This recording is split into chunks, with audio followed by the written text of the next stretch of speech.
పరిశుద్ధుడా, ప్రేమ కలిగిన తండ్రి, దయగలిగిన స్వామి, ఈ గురువార దినం బైబిల్ స్టడీలో భాగంగా కొద్ది మందగా నీ పిల్లలమైన మమ్మను సమకూర్చి అమూల్యమైన మీ వాక్కులు వినుటకు,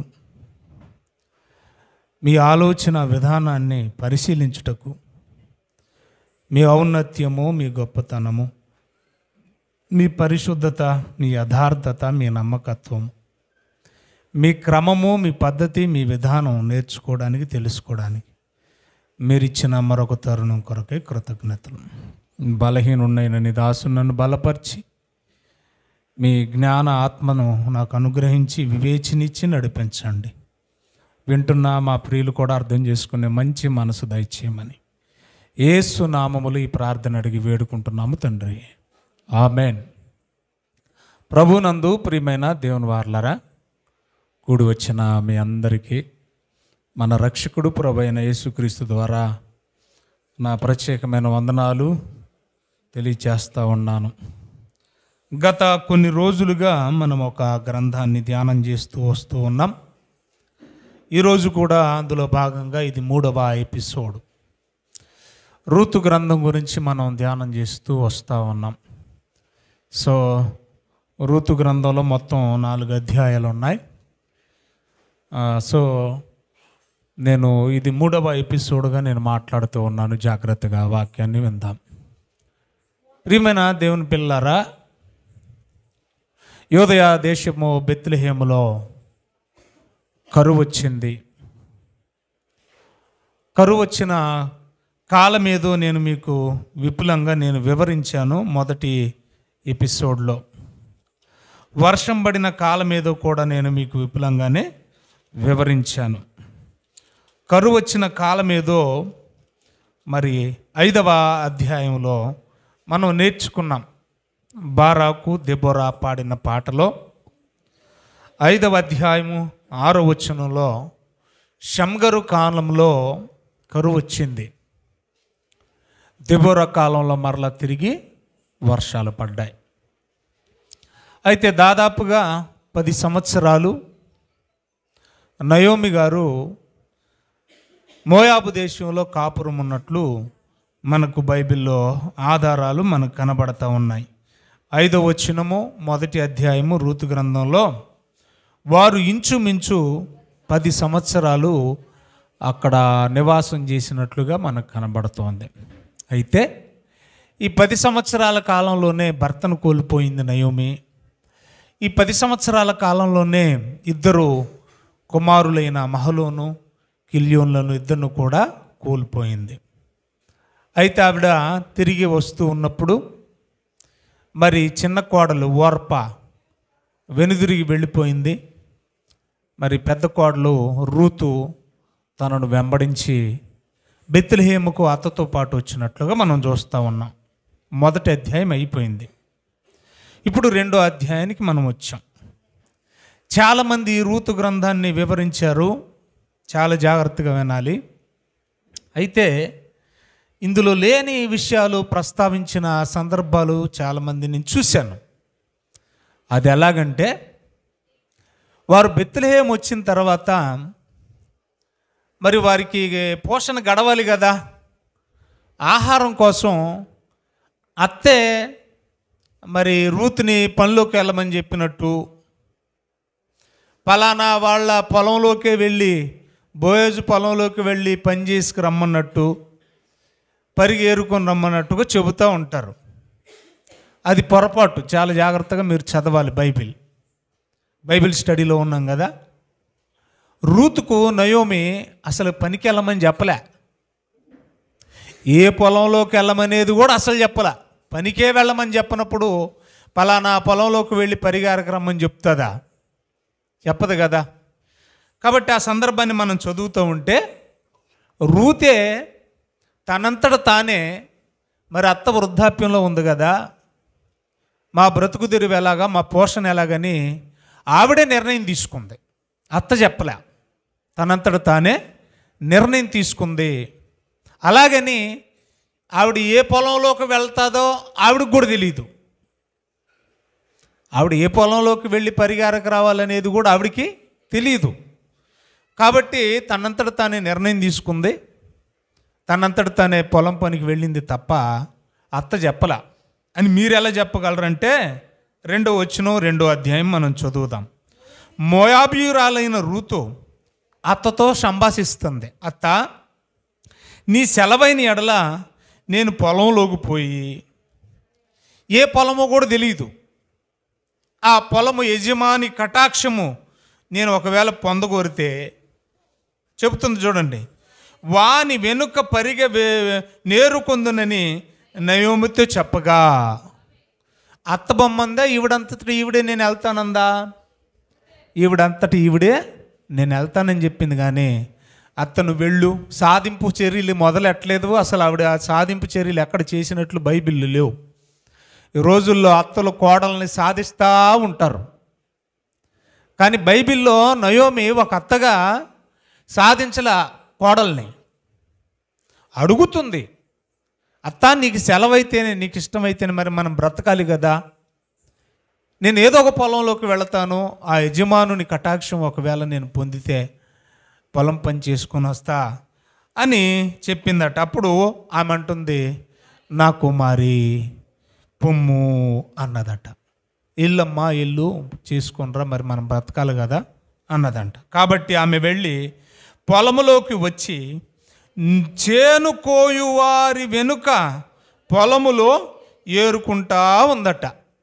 అది ఎవరి పొలమో కూడా తెలియదు, జాగ్రత్తగా వినాలి మీరు. అది కోతకాలం.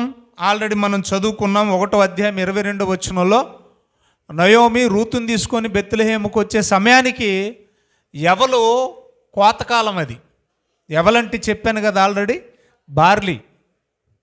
మనం జ్వరాలు వచ్చినప్పుడు, వేడి చేసినప్పుడు ఆ జావ కాసుకొని తాగుతూ ఉంటాం మనం. కానీ పాలస్తీనా దేశంలో, ఇజ్రాయెల్ దేశంలో, ఫిలిస్తీన్ దేశాల్లో ఇదే ఆహారంగా, మనం రైస్ ఎలాగ పుచ్చుకుంటామో ఆహారంగా వాళ్ళకి కూడా రైస్ లాంటిదే ఈ బార్లీ. కాబట్టి నిత్యము వాడే పంట ఇది, నిత్యము భుజించే ఆహారం ఇది. అయితే ఈవిడ ఓ పొలంలోకి వెళ్ళిందట. ఆ పొలం ఎవరిదో ఈవిడికి తెలియదు వాస్తవానికి. అయితే చివరికి తెలుస్తుంది అది ఎవరి పొలం అంటే బోయాజు పొలం. ఈవిడ వెళ్ళేసరికి కోత కోస్తా ఉన్నారంట పనివారు. ఏం చేస్తూ ఉన్నారు? కోత కోస్తా ఉన్నారట. ఆ పొలం బోయోజుది, ఆ పనివారు బోయోజుకు సంబంధించిన వాళ్ళు. అయితే ఈ కోత కోసే వాళ్ళ మీద ఒక అధికారి నియమించాడు బోయాజు. కోత కోసే వారి మీద ఎవరున్నారు? ఒక మానిటరింగ్ చేసే ఒక అధికారి ఉన్నారు, ఒక నాయకుడు ఉన్నాడు. బాగా వినాలి. అయితే ఈమె ఎంత లీగల్గా పొలంలోకి ప్రవేశించిందో తెలియాలి. ఆవిడ అక్రమంగా వెళ్ళి పడలేదు, పొలంలో అడగకుండా వెళ్ళి ఆ పొలంలో పడి పరిగేరుకుంటలేదు. పరిగంటి తెలుసా మీకు? పరిగంటి తెలుసమ్మా? విడవబడిన వెన్నులే పరిగ. మనం కోత కోసేటప్పుడు మన చేతిలో నుంచి జారిపోయిన వెన్నులు ఉంటాయి చూసారా, ఆ వెన్నులు అవే పరిగ. అంతేకాకుండా మన పితరుల కాలంలో, అంటే మన తాత ముత్తాతల కాలంలో కూడా నాకు తెలిసి పంట అయిపోయిన తర్వాత, కుప్ప నూర్చిన తర్వాత, ఆఖరికి తూర్పారు పట్టిన తర్వాత చాటతో రైతులు ధాన్యం అంతా తెచ్చుకున్న తర్వాత ఆ తూర్పారు పట్టిన ఆ ధాన్యాన్ని కూడా మళ్ళీ తూర్పారు పడతా ఉంటారు కొంతమంది వెళ్ళి. ఎందుకంటే అందులో ఏమైనా ధాన్యం దొరుకుద్దేమోనని. దాన్ని అంటే విడవబడిన దాన్ని ఏమంటామంటే పరిగా అంటాం. జాగ్రత్తగా విందాం. ఇప్పుడు బోయాజు పొలంలోకి వెళ్ళింది. ఆయన బోయాజు పలానా ఆయన అన్న సంగతి ఈవిడికి తెలియదు. పోవడమే డైరెక్ట్గా వెళ్ళి పొలంలో పల్లె. వాళ్ళు కోత కోస్తూ ఉంటే ఆ కోత కోసే పనివారి మీద ఎవరున్నారని చెప్పాను నేను? ఒక నాయకుడు, ఒక అధికారి ఉన్నాడు. ఆయన చూసుకుంటూ ఉంటాడనమాట. పొలం పనులన్నీ ఆయన చూసుకుంటూ ఉంటాడు. ఈవిడ రావడం లీడర్ ఆ నాయకుడి దగ్గరకు, అధికారి దగ్గరకు వచ్చి అడిగింది, అయ్యా నేను సో నేను పలానా దేశానికి చెందిన దాన్ని, మోయాబీయురాల్ని. మా అత్త మీ దేశపు వాస్తవ్యురాలు, ఆవిడే నయోమే. సో మా వారు కాలం చేశారు, మా మామయ్య కాలం చేశాడు, మా మరిది కాలం చేశాడు. పోషణ కోసం నేను పరిగెరుకోవడానికి వచ్చాను. సో నా పరిస్థితి ఇది, నా బ్యాక్గ్రౌండ్ ఇది, మీరు అనుమతిస్తే నేను ఈ పరిగి వేరుకుంటాను అని అడిగిందంట. అడిగితే ఆయన సరే అమ్మా అని చెప్పేసి పర్మిషన్ ఇచ్చాడంట. ఈలోపు బెత్లెహేము నుండి, అనగా పట్టణము నుండి, ఇంటి దగ్గర నుంచి పొలంలోకి వచ్చాడు బోయాజు. అప్పటికి వీళ్ళు కొంత కోత కోసారు, ఆవిడ కొంత పరిగా ఏరుకుంది. ఈలోపు బెత్లెహేము నుంచి పొలంలోకి, తన సొంత పొలంలోకి బోయాజు వచ్చాడు. వచ్చినప్పుడు ఆ పనోళ్ళు ఎవరెవరనేది ఆయనకి తెలిసిపోద్ది కదా, రెగ్యులర్గా పనికి వచ్చే వాళ్ళు ఎవరైంది తెలిసిపోద్ది. కానీ కొత్తగా ఒక అమ్మాయి కనపడుతుంది. అప్పుడు బోయజ్ కూడా ఎంత లైంగిక నీతి కలిగినోడంటే డైరెక్ట్గా ఆ అమ్మాయి దగ్గరికి వెళ్ళి, ఏ పిల్ల నీ దేవురు, నీది ఏ ఊరు, ఏ గోత్రం, ఏ వాడ, ఏ కులం, ఏం అడగలే. అప్పుడు అతను ఏం చేశాడు, ఎంత లైంగిక నీతి కలిగిన వాడు, ఎంత అదార్థవంతుడు బోయజ్ అనేది మీకు అర్థం కావడానికి ఆ పనివారి మీద అధిపతిగా ఉన్నవాడిని పిలిచాడట. పిలిచి, అయ్యా మరి మన పొలంలో ఒక కొత్త ఆవిడ కనపడుతుంది, ఎప్పుడు లేదు ఎవరు అని అంటే, అప్పుడు ఆయన ఈ బ్యాక్గ్రౌండ్ అంతా చెప్పాడంట. పలానా దేశస్తురాలు, పలానా నయోమి కోడలండి అని వివరాలన్నీ చెబితే, అప్పుడు బోయజు ఏం చేస్తున్నాడో చూడండి. ఏమండి 8వ వచనం. అప్పుడు బోయజు రూతుతో మాట్లాడడం మొదలెట్టాడు. ఇప్పుడు ఇదంతా కనుక్కున్న తర్వాత, ఇదంతా తెలుసుకున్న తర్వాత రూతుతో మాట్లాడడం మొదలెట్టాడు. అసలు ఆ సంభాషణ కూడా చూడండి ఎంత పద్ధతిగా, ఎంత సంస్కారవంతంగా ఉంటుందో. నా కుమారి, నా మాట వినుము. అమ్మా, నువ్వు ఏ పొలంలోకి వెళ్ళొద్దే, నా పొలంలోనే పరిగెరుకో. ఎందుకంటే అందరూ నాలాగే మంచివారు ఉంటారని అనుకోవడానికి లేదు. రెండోది, మొగుడు చచ్చింది అనగానే కొంత లోకువ, సులకన భావన ఉంటుంది, సెటైర్లు వేస్తూ ఉంటారు, అనుభవించడానికి చూస్తూ ఉంటారు. కాబట్టి దయచేసి నువ్వు వేరే ఏ పొలంలోకి వెళ్ళొద్దు, దీనిని విడిచి పోవద్దు. ఇచ్చటే నా పనికత్తెల యొద్ద నిలకడగా ఉండు. వారు కోయి చేను కనిపెట్టి వారినే వెంబడించి, ఎందుకంటే వాళ్ళు నా పొలం తప్ప మరొకరి పొలం, మరొకరి చేను కొయ్యరు. ఎందుకంటే వాళ్ళు నా కొరకు నియమించబడిన పనివారు. కాబట్టి వాళ్ళు ఏ పొలంలోకి వెళ్ళి కోస్తున్నా అది నా పొలం అని మాత్రం మర్చిపోవద్దు. వాళ్ళ వెంటే నీవు వారిని వెంబడించు. ఇంకా ఏమని చెప్తున్నాడు చూడండి. నిన్ను ముట్టకూడదని ఇక్కడున్న యవనస్తులకు నేను ఆజ్ఞాపించి ఉన్నాను ఆల్రెడీ. ఆవిడతో మాట్లాడకముందే యవనస్తులతో చెప్పాడంట. ఆవిడ విధవరాలు, ఆవిడనెవరు తోలనాడొద్దు, తృణీకరించొద్దు, నోటుకొచ్చినట్టు మాట్లాడొద్దు, తక్కువ చేసి మాట్లాడొద్దు, చాలా గౌరవంగా చూసుకోవాలి అని చెప్పి ముందుగానే యవనస్తులకు ఆజ్ఞాపించాను. నీకు దాహం వేసింది అనుకోండి, ఎక్కడికో వెళ్ళొద్దు, నువ్వు వేరే పొలం దగ్గరకు కూడా వెళ్ళొద్దు, ఎవరిని అడగొద్దు, మన కొండల దగ్గరికే వెళ్ళు, మన పనివారు చేతిని నీళ్ళే నువ్వు తాగు అని చెప్పాడంట. అందుకు ఆమె సాగిలపడిందటండి. సాగిలపడి తల వంచేసిందట.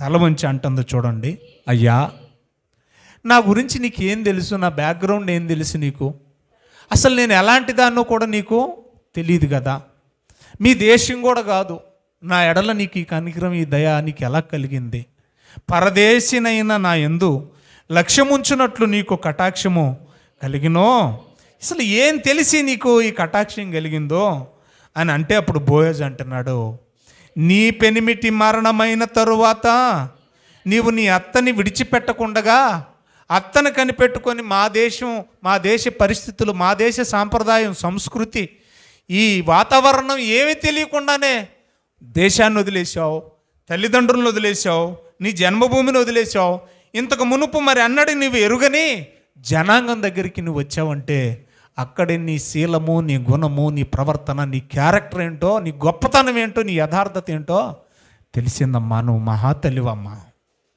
అంటే. ఎన్ని అలా తెలిసిన ఆయనకి ఎవరు చెప్పారు? పనివారి మీద అధికారిగా ఉన్నవాడు చెప్పాడు. అనుందా బైబిల్లో? ఉందో లేదో చూద్దాం. 6వ వచనం. కోయవారి మీద అనుంచబడిన ఆ పనివాడు, ఈమె మోయాబు దేశములో నుండి నయోమితో కూడా తిరిగి వచ్చిన మోయాబీరాలైన యవనస్తురాలని ఎవరితో చెప్తున్నాడు? బోయాజుతో చెప్తున్నాడు అని మీరెలా చెప్తారంటే 5వ వచనం. అప్పుడు బోయాజు పైనుంచి మనం చదువుదామండి 3వ వచనం. కాబట్టి ఆమె వెళ్ళి పొలంలో వేరుకుంటూ ఉంది. ఆ పొలం వేరుకుంటున్న భాగము ఎలీమెలెకు బంధువు అయినటువంటి బోయాజు పొలము భాగం అది. అప్పుడు ఆయన పొలంలోకి రాగానే ఆయన అంటున్నాడంట, బోయాజు వచ్చి అంటున్నాడంట 4వ వచనంలో, బెత్లెహేము నుంచి ఇంట్లో నుంచి పొలంలోకి వచ్చి పనివాళ్ళని దీవిస్తున్నాడంట. యెహోవా మీకు తోడుగా ఉండునుగాక అంటే ఆ పనివాళ్ళు అందరూ అంటున్నారంట, యెహోవా నిన్ను ఆశీర్వదించునుగాక అన్నారంట బోయాజుని. 5వ వచనం. అప్పుడు బోయాజు కోయువారి మీద ఉంచబడిన తన పనివాణిని చూసి, అంటే కోయువారి మీద అధికారి నియమించాడే వాడిని చూసి అడుగుతున్నాడు అనమాట, ఈ అమ్మాయి కొత్తగా కనపడుతుంది, ఈ చిన్నది ఎవరు అని అడిగితే అప్పుడు ఇన్ఫర్మేషన్ అంతా కూడా ఆడే చెప్తున్నాడు. చూడండి, కోయివారి మీద ఉంచబడిన పనివాడు ఈమె మోయాబు దేశము నుండి నయోమితో కూడా తిరిగి వచ్చిన మోయాబీయురాలైన యవ్వనస్తురాలండి. ఆమె నేను కోయివారు వెనక పనల మధ్య ఏరుకోవడానికి పర్మిషన్ ఇమ్మని నన్ను అడిగింది. ఆమె వచ్చి ఉదయం మొదలుకొని ఇప్పటి వరకు పరిగి ఏరుతూనే ఉంది, కొంతసేపు మాత్రమే ఆమె విశ్రాంతి తీసుకుంది అని విషయం అంతా కూడా చెప్పేశాడు. అదంతా రాయబడలేదు, కానీ ఇన్ఫర్మేషన్ ఎవరిచ్చారు? పనివారి మీద నుంచబడిన అధికారి. నా ఎడల ఏమి తెలిసి నా యందు మీరు కనికరం చూపిస్తున్నారు మహానుభావ అని అంటే అప్పుడు బోయాజు నాకు పనివారి మీద నియమించబడిన అధికారమ్మా ఈ విషయాలన్నీ నాకు చెప్పాడు. నువ్వు మంచి స్థలానికే వచ్చావు, దేవుడే ఈ స్థలానికి నిన్ను పంపాడు, యెహోవా రెక్కల క్రింద సురక్షితంగా ఉండడానికి దేవుడు నిన్ను ఇక్కడ పంపాడు అని చెబుతూ 13వ వచనం ఇంకా ఏమని హెచ్చరికలు జారీ చేస్తున్నాడు చూడండి. ముందు మనం చదువుకున్నాం, అమ్మ నువ్వు ఇక్కడే ఉండు, ఈ పొలంలోనే ఉండు, నా పొలంలోనే పరిగెరుకో, నా పనివారు ఏ పొలంలోకి వెళితే ఆ పొలంలోకి వెళ్ళేది నా పొలమే అయి ఉంటుంది, నీవు ఇక్కడ నిలకడగా ఉండు, ఇంక ఏ పొలానికి వెళ్ళొద్దు, ఇక్కడే నీళ్లు తాగు, కుండల్లో నీళ్లు పనివారు చేదిని. ఆ యవనస్తులకు నేను ఆజ్ఞాపించానేమని, ఎవరు కూడా ఏమని చెప్పాడు, ఎవరు కూడా ఆమెను ముట్టొద్దని, ఆమెను తోలనాడొద్దని ముందుకు చెప్పాడు. ఇంకేమని చెప్తున్నాడు చూడండి దయచేసి. అందుకు ఆమె 13వ వచనం, నా ఏలినవాడా నేను నీ పని కత్తెలలో ఒకదానను కాకపోయినను. బాగా వినాలి, ఇక్కడే ఉంది లాజిక్. ఈరోజు మన అంశానికి సంబంధించిన పాయింట్ ఇక్కడ ఉంది. నా ఏలినవాడా నేను నీ పనికత్తెల్లో ఒక పనికత్తెను జీతకత్తెను కాదు, కాకపోయినను నీవు నన్ను ఆదరించి నీ దాసురాలినగు నాయందు ప్రేమ కలిగి. బాగా వినాలి, బోయాజుకు రూతుకు మధ్యన ఉన్న సంబంధం ఏంటి ఇప్పుడు చెప్పాలి మీరు.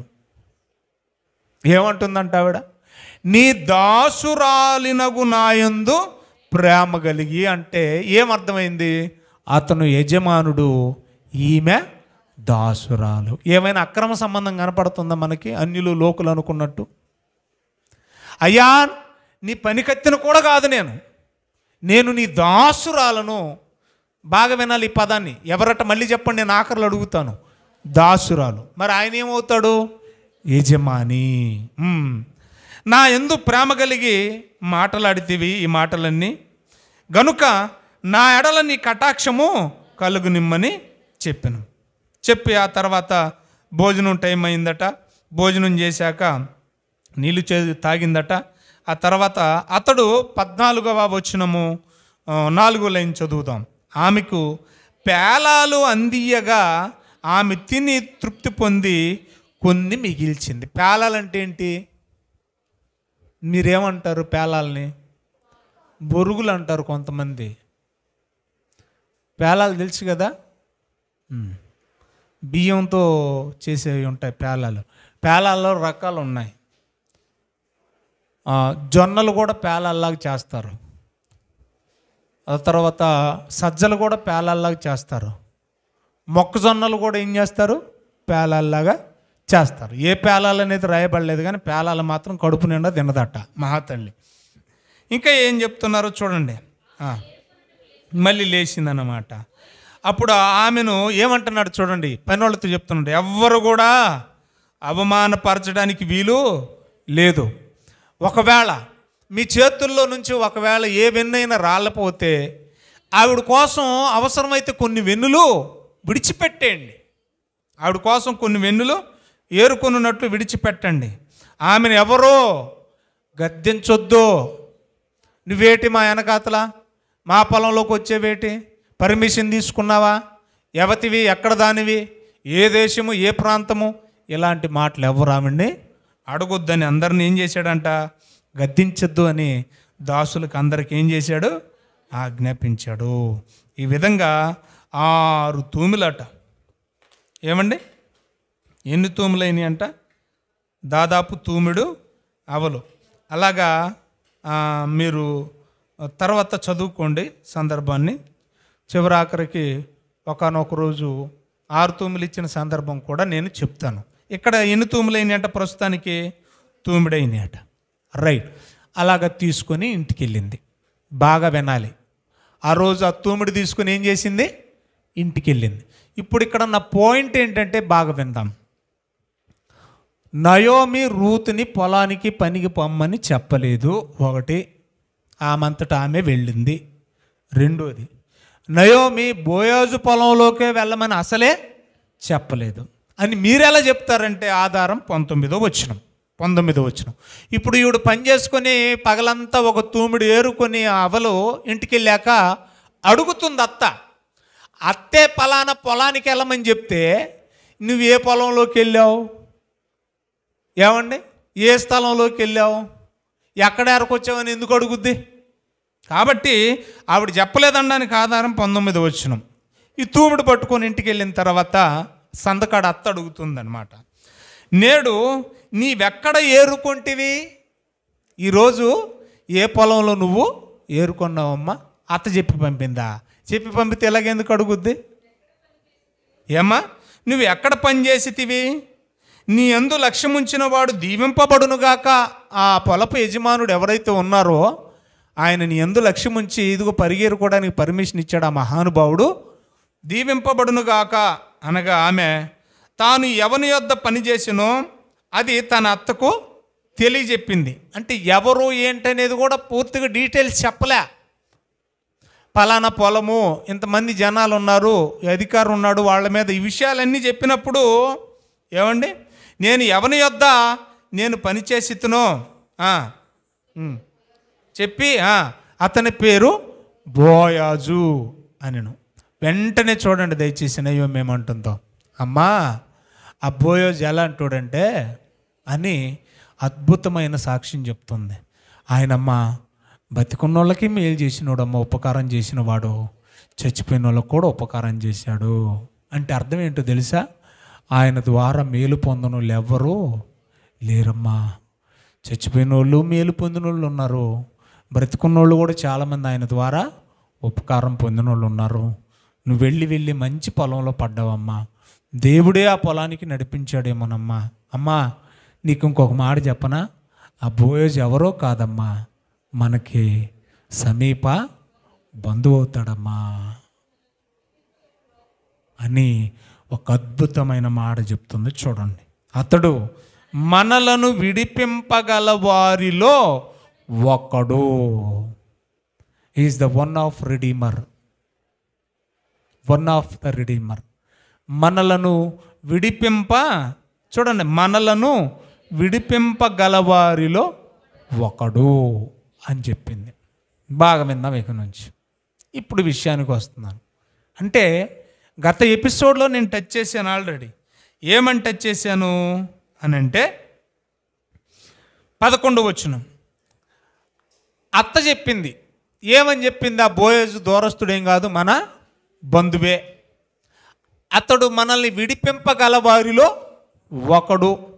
కాబట్టి రాత్రి వేళ నువ్వు స్నానం చేసి చక్కగా బట్టలు కట్టుకొని ఆయన పొలంలోకి వస్తాడు. పొలంలోకి వచ్చిన తర్వాత రాత్రి వేళ తూర్పారబడతారు. తూర్పారబట్టిన తర్వాత వెళ్ళి స్నానం చేస్తాడు. స్నానం చేశాక భోజనం చేస్తాడు. భోజనం చేశాక పడుకుంటాడు. అంతవరకు కూడా నువ్వు రెడీ అయి వెళ్ళిపోయి అతనికి కనబడకుండా ఉండు. తర్వాత అదే కదండి 3వ అధ్యాయంలో మనకు కనబడుతుంది. అతనికి కనబడకుండా ఉండి అతను వెళ్ళి పడుకున్న తర్వాత కాళ్ళ మీద దుప్పటేసుకుంటాడు. దుప్పట ఎక్కడ వేసుకుంటాడు చెప్పండి?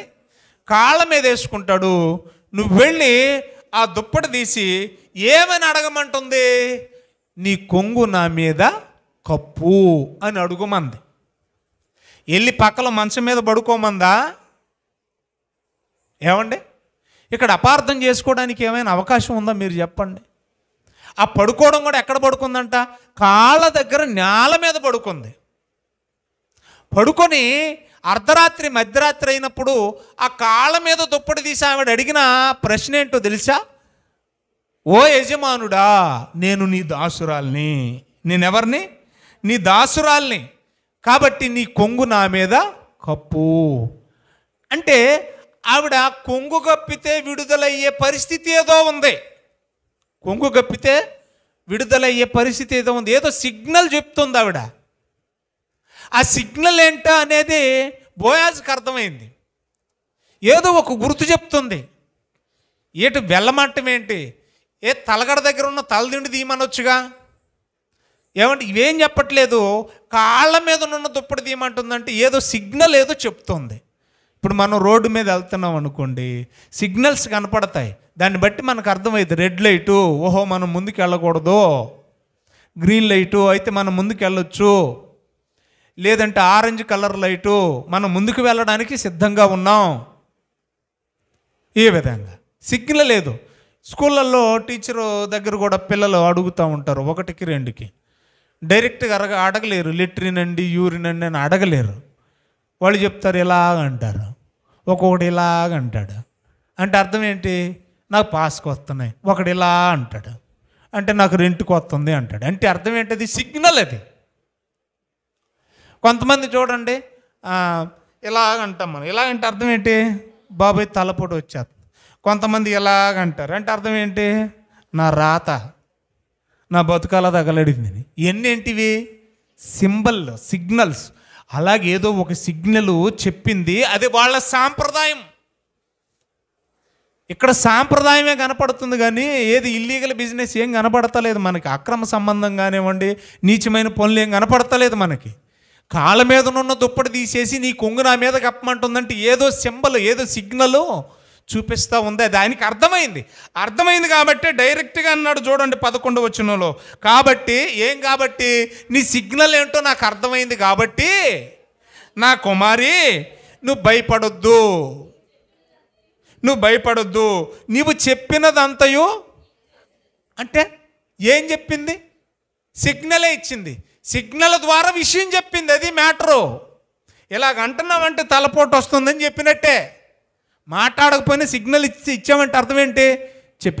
అలాగే దుప్పటి తీసి నీ కొంగు నా మీద కప్పు అని అంటుందంటే ఆ సిగ్నల్ ఆయనకు అర్థమైంది కాబట్టి నువ్వు చెప్పింది నాకు అర్థమైందమ్మా, నీవు చెప్పినట్టే నేను చేస్తాను. కానీ ఒకటి గుర్తుపెట్టుకు, అదేంటంటే నీవు యోగ్యురాలవని నా జనులందరూ ఎరిగే రోజు రాబోతుంది. ఎందుకంటే ఈ టైంలో ఎందుకు వచ్చింది? ఏదైనా తొంటరి పని కోసం వచ్చిందా ఒంటరిగా అని లోకలందరూ అపార్థం చేసుకునే వాళ్ళు ఉంటూ వాళ్ళందరూ నోటి మీద వేలేసుకునే రోజు రాబోతుంది. నువ్వు వచ్చింది ధర్మ కార్యక్రమానికి, నీ వచ్చింది దేవర ధర్మానికి, నీ వచ్చింది మరిది ధర్మానికి, నీ వచ్చింది విడుదల పొందడానికి అని విషయం చెప్తుంది. అమ్మా అయితే ఒక విషయం, నిన్ను విడిపింపగలవాడనను మాట వాస్తవమే. అసలు అత్త పంపింది కూడా దేనికోసం? ఇందాక మనం చదువుకున్నాం. ఏమని? 20వ వచనంలో, అమ్మా నువ్వు పొలానికి వెళ్ళేవే, ఆ రైతు మనకు సమీప బంధువు, అతడు మనలను విడిపింపగలవారిలో ఒకడు, కాబట్టి రాత్రికి నీవు వెళ్ళు. ఇక్కడ ఇంకొక మాట చెప్పాలి మీకు ఫర్ ఎవర్ ఇన్ఫర్మేషన్. అదేంటంటే 2వ అధ్యాయం అంతా కూడా సంవత్సరాలు జరిగింది కాదు. బాగా వినాలి ఇక్కడ. 2వ అధ్యాయం అంతా కూడా ఒకరోజు జరిగిన సంభాషణే, ఒకరోజు జరిగిన వ్యవహారమే. పొలంలోకి వచ్చింది, పరిగేరుకుంది, సాయంత్రానికి తూమిడయ్యాయి, అవి బట్టకెళ్ళిపోయింది, అత్తకిచ్చింది. ఏ పొలంలోకి వెళ్ళావు, ఎవరని ఇన్ఫర్మేషన్ ఇచ్చింది. పలానా పొలం అంటే ఆ బోయేజ్ ఎవరో కాదమ్మా, మనకు సమీప బంధువు, మనల్ని విడిపింపగల వారిలో ఒకడు. ఇదంతా కూడా ఒకరోజు జరిగింది. ఏ రాత్రి పంపింది, మరుసటి రాత్రి పంపిందా, తర్వాత కొన్ని రోజుల తర్వాత బోయజ్ దగ్గరికి పంపింది అనేది ఇన్ఫర్మేషన్ లేదు. కానీ ఆ తర్వాత అత్త బోయజ్ దగ్గరికి రూతును పంపించింది. రూత్ వెళ్ళి సిగ్నల్ ఇచ్చింది. ఆ సిగ్నలే నీ కొంగు నా మీద కప్పు. అంటే ఆ కొంగు కప్పడం ద్వారా వీళ్ళేదో బంధకాల్లో ఉన్నారు, వీరేదో సమస్యలో ఉన్నారు, ఆ సమస్య నుంచి విడుదల అవ్వడానికి అధికార సూచనగా కొంగు, ఆ బట్ట, ఆ వస్త్రము మనకు కనబడుతుంది. మళ్ళీ చెప్తున్నాను, అధికారానికి సూచనగా ఆ బట్ట, ఆ వస్త్రము కనబడుతోంది. చివరికి మీకు బాగా అర్థమవుతుంది. రైట్. ఇప్పుడు ఇతను ఏమంటున్నాడంటే, కొంగు కప్పడానికి మీకు నాకంటే ముందు, వరుసలో నాకంటే ముందు ఆ కొంగు కప్పి అధికార సూచనగా వస్త్రాన్ని కప్పి మిమ్మల్ని విడిపించగలవాడు ఒకడు ఉన్నాడమ్మా. ముందు అతనికి అవకాశం ఇద్దాం. ప్రోటోకాల్ ప్రకారంగా, ఆర్డర్ ప్రకారంగా, క్రమం ప్రకారంగా ముందు అవకాశం నాకంటే మీకు సమీప బంధువుడైన ఒకడు ఉన్నాడు కాబట్టి అతనికి ఇద్దాం. ఒకవేళ అతను ఈ ధర్మాన్ని నేను చేయలేను, ఈ ధర్మం నేను పాటించలేను అని అంటే గనక తర్వాత నేనే ఉన్నాను, నెక్స్ట్ విడిపించడానికి సమర్థుడికి ఎవరున్నారు, నెక్స్ట్ వరుసలో నేనే ఉన్నాను, ఖచ్చితంగా నేనేం చేస్తాను, అతనికి ఇష్టం లేకపోతే యెహోవా జీవము తోడు 13వ వచనం చివరి లైన్లో నేనే నీకు బంధువుని ధర్మము జరిపెదను. అంటే ఆ రాత్రి ఏదో పాడు పని చేయడానికి వెళ్ళలే, నన్ను విడిపించయ్యా, నా మీద నీ కొంగు కప్పి నీ అధికారాన్ని నాకు అనుగ్రహించయ్యా, నన్ను విడుదల చెయ్యయ్యా, దేవర ధర్మం జరుపయ్యా, మరిది ధర్మాన్ని జరుపయ్యా అని అడగడానికి ఆమె వెళ్ళింది. ఆయన ఓకే అన్నాడు. ఓకే అన్న తర్వాత తెల్లవారి వరకు ఉంది. తెల్లవారుతుండగా ఆమెను పద్ధతిగా ఇంటికి సాగనంపాడు. ఆ తర్వాత మరొక రోజు పెట్టుకున్నాడు. ఆయన కూడా ఊరి పెద్దల్లో ఒక పెద్ద, బోయజ్ ఎవరు, పెద్దరికం కలిగిన పెద్ద మనిషి. ఒకవేళ వాళ్ళ తల్లి వ్యభిచారి అయి ఉండొచ్చు. బోయాజ్ తల్లి ఎవరో వ్యభిచారి అయి ఉండొచ్చు. మంచినీళ్ళు అమ్మ ఈ లోపు బోయాజ్ తల్లి ఎవరు చూడండి, మంచినీళ్ళు తీసిరామె. బోయాజ్ తల్లి ఎవరు చెప్పండి? ఎక్కడ ఎత్తుకుతున్నారమ్మా? మత్తయి సువార్త 1వ అధ్యాయం. బోయాజ్ తల్లి ఎవరో మనం చూద్దాం. 5వ వచనం. మత్తయి సువార్త 1వ అధ్యాయం 5వ వచనమ్మా. నయస్సోను సల్మానును కనెను. సల్మాను రాహాబునందు బోయోజును గన్నదే. ఇప్పుడు చెప్పండి, బోయోజు తల్లి ఎవరు? రాహాబు. బోయోజు తల్లి వ్యభిచారి ఉండొచ్చు ఒకప్పుడు, కానీ ఆ తర్వాత బలమైన విశ్వాసి. ఎంత ఉన్నతంగా, ఎంత పద్ధతిగా పెంచిందో చూడండి బోయాజుని. ఆ ఊరి పెద్దల్లో ఒకడు ఎవరో బోయాజు. గవిని యొద్ద కూర్చొని న్యాయం తీర్చేవాడు బోయాజు. ఎంత పెద్దరికంగా పెంచిందో చూడండి. విశ్వాసంలో బలంగా పెంచింది. ఎందుకంటే ఒకప్పుడు వ్యభిచారి కావచ్చు, కానీ ఆ తర్వాత విశ్వాస వీర వనిత అయింది. ఎవరు? రాహాబు. అని మీరెలా చెప్తారంటే, హెబ్రీయులకు రాసిన పత్రిక 11వ అధ్యాయం. హెబ్రీయులకు రాసిన పత్రిక 11వ అధ్యాయం చూడండి. 11వ అధ్యాయం అంతా ఎవరి లిస్ట్ అది? విశ్వాస వీరుల జాబితా. అక్కడ ఏమైనా ఆవిడ పేరు ఏమైనా ఉందేమో చూడండి దయచేసి. అమ్మా 31వ వచనం చదువుదామండి. విశ్వాసమును బట్టి రాహాబు అనే వేశ్య. ఆ పదాన్ని మళ్ళీ ఇక్కడ ఎందుకు తగిలిచ్చాడంటే, ఒకప్పుడు వేశ్యే, కానీ ఇప్పుడు విశ్వాస వీర వనిత. 2 సార్లు కనపడుతుంది కొత్త నిబంధనలో. అది యేసుక్రీస్తు వంశావళిలో మత్తయి సువార్త 1వ అధ్యాయం 5వ వచనంలోను, మరియు హెబ్రీయులకు రాసిన పత్రిక 11వ అధ్యాయం 31వ వచనంలో కనపడుతుంది. కాబట్టి చాలా పద్ధతిగా బోయాజుని పెంచింది. ఇప్పుడు బోయాజు తెల్లవారుతుండగా ఆమెను పంపించాడు. ఇంకా కొంగు ఇంకా కప్పలే. జాగ్రత్తగా వినాలి అమ్మా. నీకు సమీప బంధువు ఉన్నాడు. ఒకవేళ ఈ దేవర ధర్మాన్ని, ఈ మరిది ధర్మాన్ని అతను చేయకపోతే ఖచ్చితంగా నేను యెహోవా జీవంతోడు నేను చేస్తా అన్నాడు. పంపించాడు.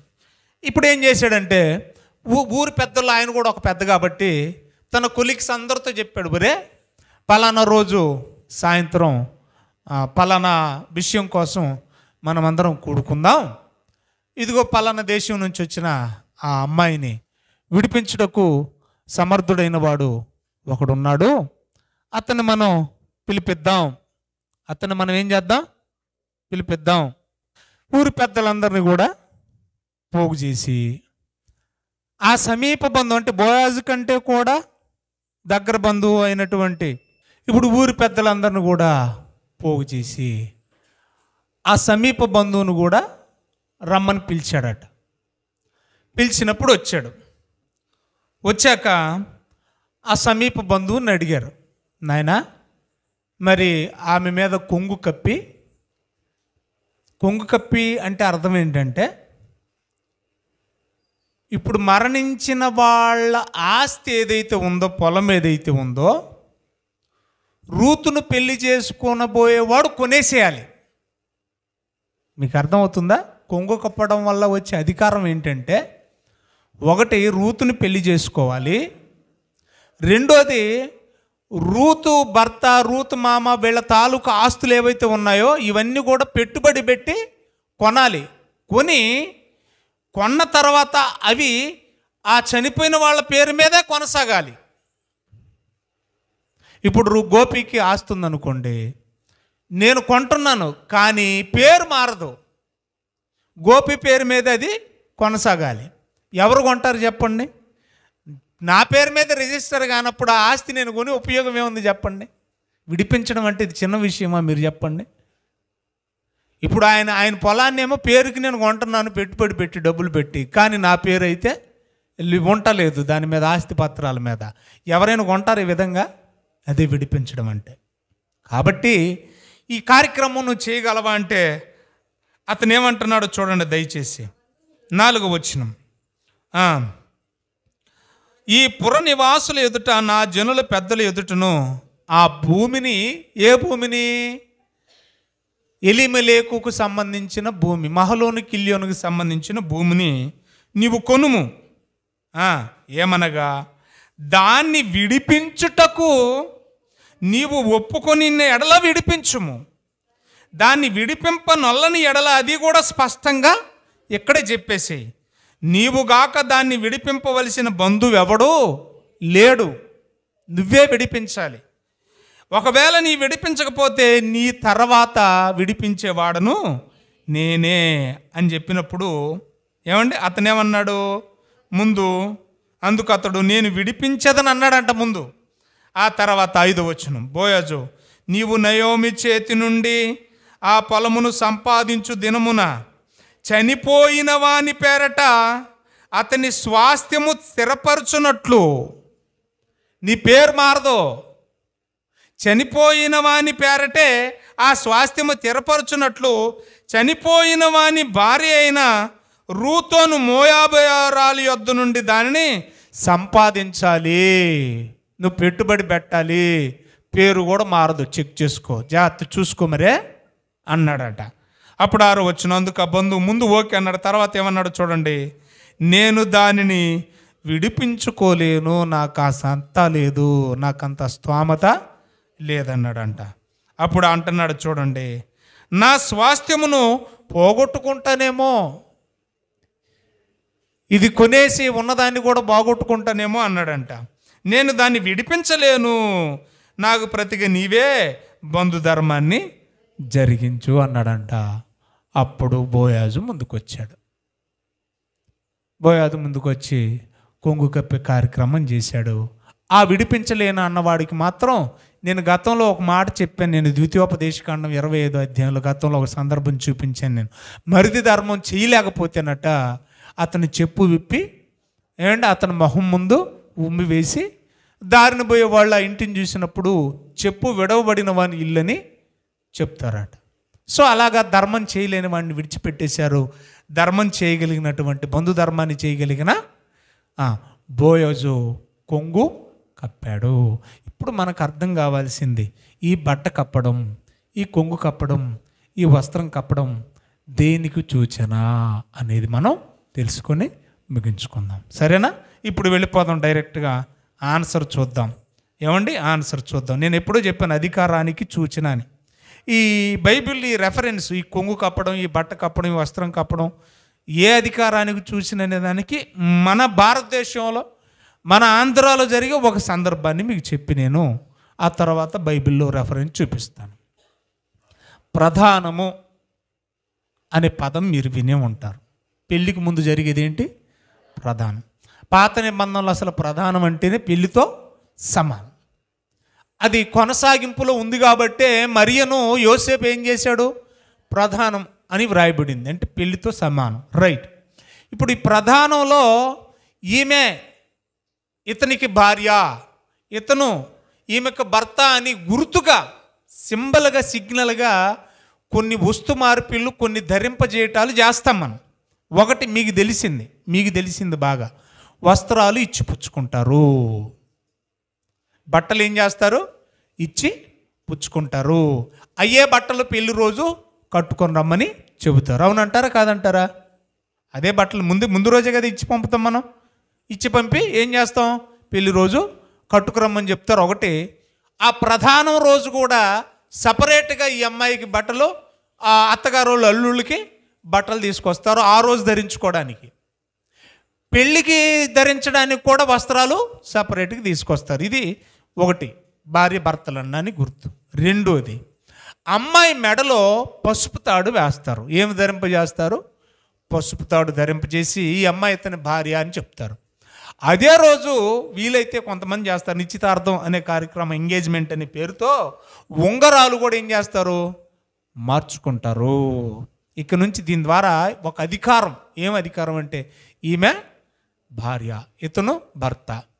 ఇందులో భార్య భర్తలైన తర్వాత భర్తకున్న ఆస్తిపాస్తుల్లో పాలి భాగస్వామ్యం ఎవరికి దక్కుతుంది? అధికారం భార్యగా వచ్చే అమ్మాయికి ఆస్తిలో కూడా భాగస్వామ్యం అవుతుంది. ఇది అధికారానికి సూచనగా జరిగించే కార్యక్రమం.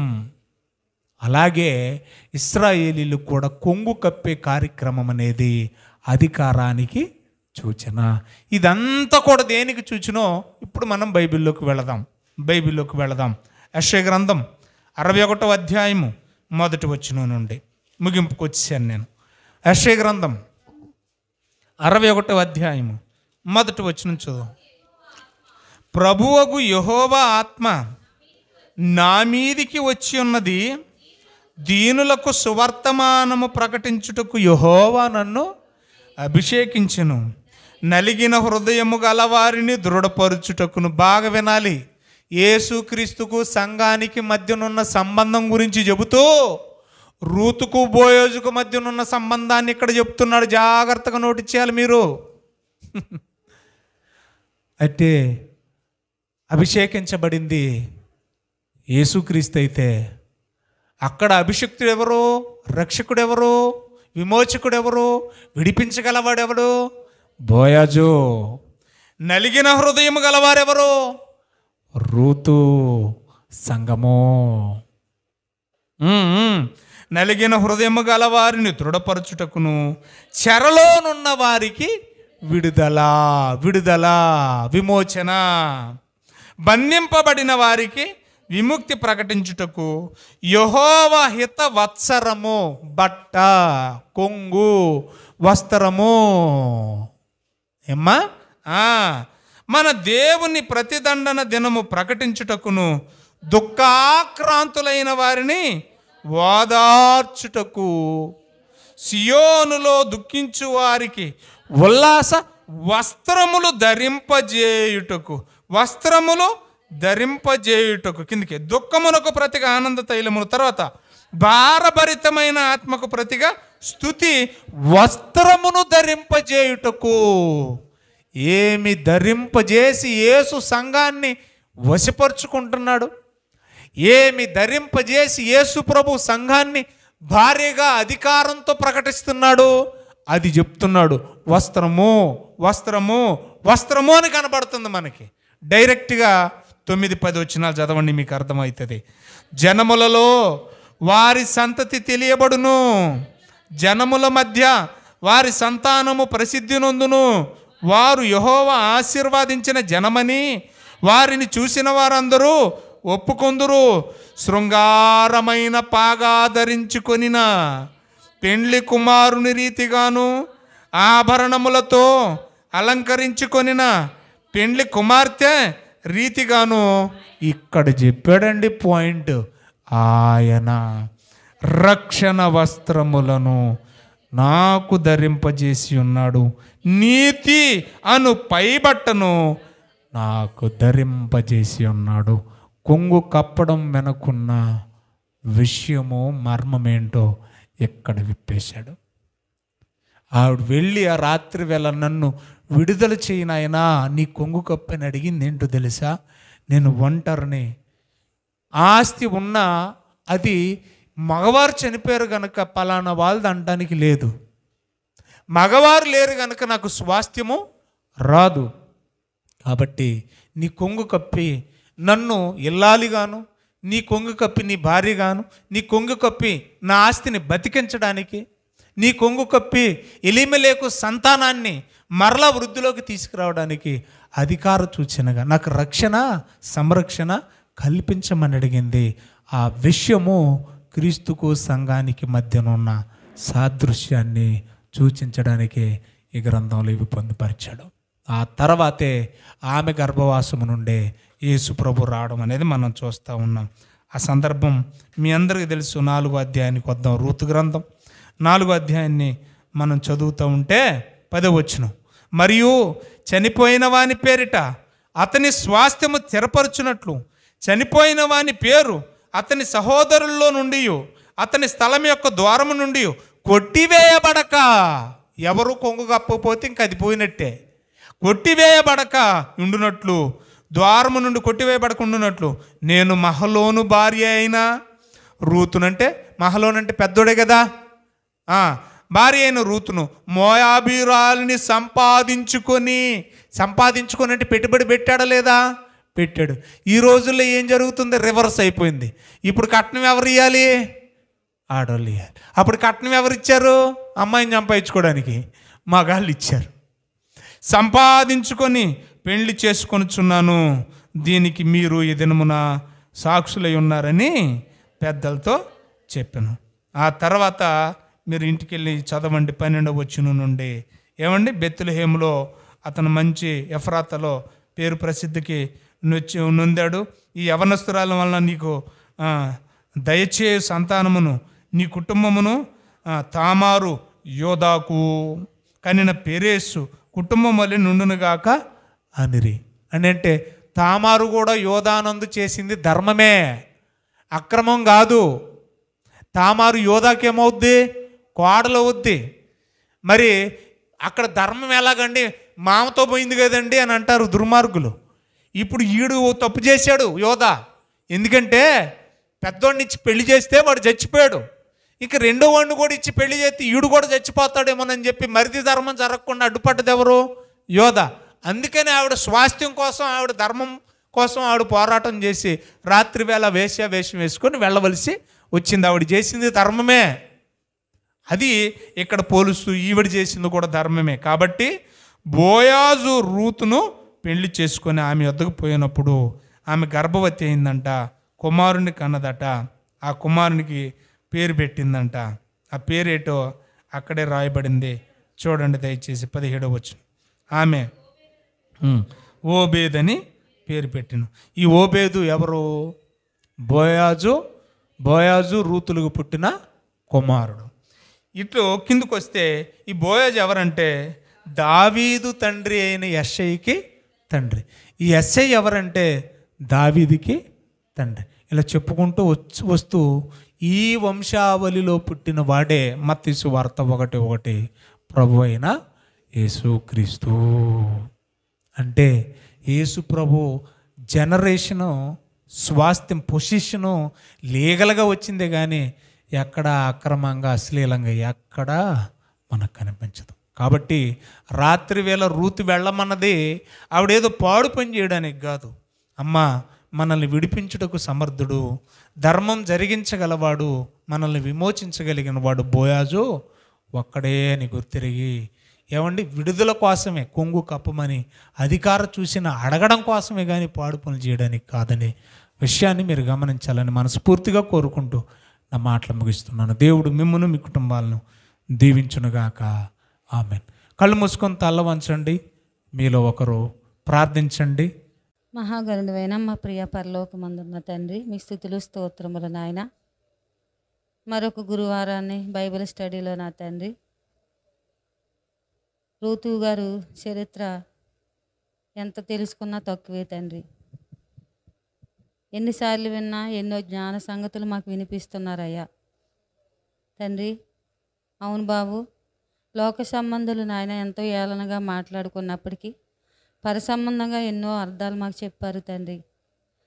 నాయన నయోమి, రూతు మరి నా తండ్రి అక్కడే ఉండిపోక క్రీస్తుని నాయన ఆ వంశంలో పుట్టించడానికి నాయన మరి మళ్ళీ వచ్చిన ప్రదేశానికి వెళ్ళి మరి అక్కడ ఎంతో మరి కార్యం జరిపించారు బోయాజు పట్ల తండ్రి. బోయాజు గారికి నాయన ఎంతో మంచి మనసునిచ్చారు. ఆయన ద్వారా రూతు కుటుంబంలో కార్యం జరిగించారు తండ్రి. మరి అందరూ అనేకమైన అపార్థాలు చేసుకున్నప్పటికీ ఎంతో అర్థమైన మాటలు మాకు వినిపించారు. ఈ మాటలు ప్రతి ఒక్కరూ విని నాయన ఇది సత్యమని, ఆ రూతు బోయాజు గారి వల్లే నాయన యేసుక్రీస్తు వారు వచ్చారని, ఈ లోకరక్షకుడు వచ్చారని అందరూ గ్రహించినట్లుగా సహాయం దయచేయండి తండ్రి. నాయన రూతు గారికి అయితే ఎంతో మంచి మనసునిచ్చారు.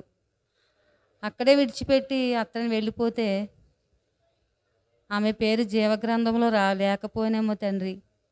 మరి నీ జనమే నా జనము, నీ దేవుడే నా దేవుడని మరి నాయన ఎంతగానో యవన బిడ్డ అయినప్పటికీ తండ్రి ఈ లోకాశల వైపు చూడక మీ వైపు చూడటానికి మరి నాయన మీలో బ్రతకటానికి ఎంతగానో ఆ యవనస్తురాలైన రూతు గారు తండ్రి భయభక్తులతోనూ భక్తాశక్తులతో ఉండబట్టే నాయన మంచి భవిష్యత్తును మళ్ళా ఇచ్చారు తండ్రి. ఆమె పేరు మీ జీవగ్రంథంలో రాయించారు. ఆమె కడుపున నాయన వంశంలో మీకు నాయన మీ ప్రియకుమారుని జన్మించారు తండ్రి. మీ ప్రియకుమారుడు మా కోసం ఈ లోకానికి మా పాపాల నిమిత్తం ప్రాణం పెట్టడానికి వచ్చారు తండ్రి. మరి ఎంతో అర్థమైన మాటలు మాకు తెలియపరిచారు. మాటలు మేము నెంబర్ వేసుకుంటూ ఇంకా నా తండ్రి నాయన ఇంకా మరి అమూల్యమైన మాటలు తెలుసుకోవడానికి సహాయం దయచేయండి. దైవ సేవకులకి ఆరోగ్యమును శక్తినిచ్చి నడిపించండి. ఇంకా అనేక ఆత్మ సంబంధమైన మాటలు నాయన మీ బిడ్డ ద్వారా మాట్లాడండి తండ్రి. నాయన మీరే ఆత్మ సహాయం దయచేయండి, ఆరోగ్యం దయచేయండి. అతను చేయు నాయన దైవ సేవకులు చేయు ప్రతి పరిచర్ని దీవించండి. అతను చేస్తున్న ప్రతి నాయన ప్రయాణంలోనూ తోడుగా ఉండండి. మీ స్తోత్రాలు. కుటుంబానికి తోడుగా ఉండండి. దైవ సేవకురాలికి ఆరోగ్యం ఇచ్చి బలపరచండి. బిడ్డలకి తోడుగా ఉండండి. వారి చదువుల్లో తోడుగా ఉండండి తండ్రి. మీ స్తోత్రాలు. కుటుంబాన్ని దీవించండి ప్రభువా. అలాగే సంఘాన్ని కూడా దీవించండి. ఈ అమూల్యమైన మాటలు వినిపించుకునే భాగ్యం అందరికీ దయచేయండి నాయన. ఎంతో మంచి మాటలు నాయన దైవ సేవకులు ఎంతో కష్టపడి మరి నాయన మాటలు చెప్తుండగా ప్రభువా వినే భాగ్యం ధన్యత అందరికీ దయచేయండి తండ్రి. మీ స్తోత్రాలు. సంఘాన్ని అంతా కూడా నాయన ఆయా దీవించండి ప్రభువా. వెనకబడి వారిని ముందుకు నడిపించండి తండ్రి. సంఘంలో ఉన్న ప్రతి ఒక్కరిని దీవించండి తండ్రి. సహోదరులను దీవించండి, యవనస్తులను దీవించండి, పెద్దలను దీవించండి, సండే స్కూల్ బిడ్డలను దీవించండి. పసిబిడ్డలకు ఆరోగ్యాలు దయచేయండి. గర్భంతో ఉన్న బిడ్డలను ఆశీర్వదించండి, స్వస్థపరచండి దేవా. కర వరకు నవమాసాలు తోడుగా ఉండండి తండ్రి. మీ స్తోత్రాలు. నాయన వేసవి కాలంలో ఎలాంటి వేడి బలహీనత లేకుండా బిడ్డలందరికీ తోడుగా ఉండండి తండ్రి. మీ స్తోత్రాలు. దైవ సేవకులకి ఇంకనూ ఆత్మ సహాయం ఆరోగ్యం ఇచ్చి బలపరచండి తండ్రి. నాయన రూతు గ్రంథాన్ని మరి నాయన ఎన్నో మార్లు విన్నాం తండ్రి. మళ్ళీ అనేక కొత్త సంగతులు మాకు వినిపించారు తండ్రి. నాయన మరి నా తండ్రి రూతు గారు నాయన నయోమి గారు స్వాస్థ్యం మరి మళ్ళీ విడిపించడానికి బోయాజు గారికి నాయన మరి విడిపించుకుని రూతు గారి వివాహం నాయన చేసుకుని నా తండ్రి మరి నాయన మరి మీ వంశములో మరి మీ కుమారునికి అన్నట్లుగా ఎంతగానో తేటగా సెలవిచ్చారు తండ్రి. మరి ఇంకా మీ చిత్తమైతే అనేక విషయాలు తెలుసుకునే భాగ్యం మాకు అనుగ్రహించమని, మీ చిత్తమైతే మళ్ళీ విశ్రాంతి దినాన కలుసుకునే స్తుతి భాగ్యం మాకు అనుగ్రహించమని, మా తప్పులుంటే క్షమించమని నా చిన్న ప్రార్థన మీ పాద సన్నిధి చేర్చుకోమని యేసు అతి పరిశుద్ధ నామములో అడుగుతున్నాం తండ్రి. ఆమేన్.